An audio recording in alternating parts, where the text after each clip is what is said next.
Hi guys, so ayan, punta kami ng Manila Grand Hyatt sa may BGC City. Yan, kasama ko yung dalawang kapatid kong lalaki. So syempre, kasama namin si Sheldon, wala si Dad kasi meron kaming delivery for today. Saglit lang to, magdi-dinner lang kami dito. And then, naka-check-in na rin kami dito. Ayan, so yan yung outfit natin. Ang ganda ng headband dito talaga. So ayan, may tradition talaga ang paikot ng mga bagong panganak sa aming bata. So ayan, yung pumili ko. Kamakain na kami. Ang sarap niyan. Yung kunain ni Sheldon. Yan, ang dami niya nakain. Saka si Ali, hi Aliyah. Yung si Chis daw, sabi ng anak ko.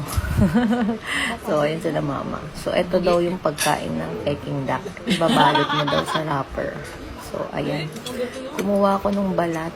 Ayan, yung balat. Medyo may laman yan. Tapos, nilagyan ko ng... Sa atin nagbibideo niya, kaya walang silbing video eh. Ayan, nilagyan ko yung sauce. Parang matamis-tamis siya na ano, na ewan ko, para siyang sauce ng siopaw. Ayan, nilagyan ko ng leek and then ng cucumber. So, ayan, binalot ko na. Kinagat ko yan eh. Kasi hindi naghiwalay, sinubo ko na lahat. So, ayan yung dessert nila. Sobrang sarap nung ano dyan, mango pudding. And then, ito, jelly yan. Yung parang rabbit, yung kuneho. Tapos nagulat ka, biglang may kumanta. So, ayan. Oo. Happy birthday lang. Inabot lang.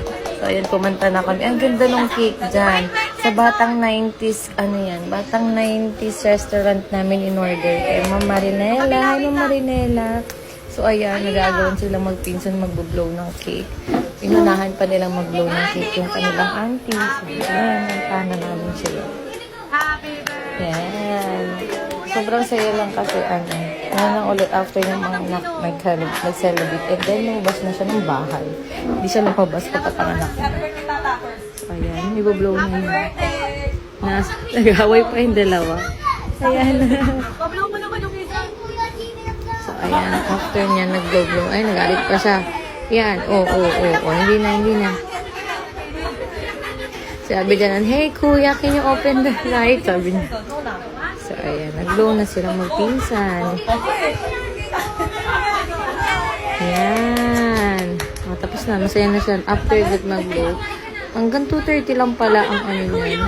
Hanggang 2:30. Di ba may background song pa ako ni Coco Martin nung nagkasaka ng bagong pagkain ni Coco Martin. So, ayan, babalik na kami sa room. Sabi niya po, Mami, safe sis ako dito sa chair with the flower. Ayan, oo. So, ayun na. Bye-bye. Thank you.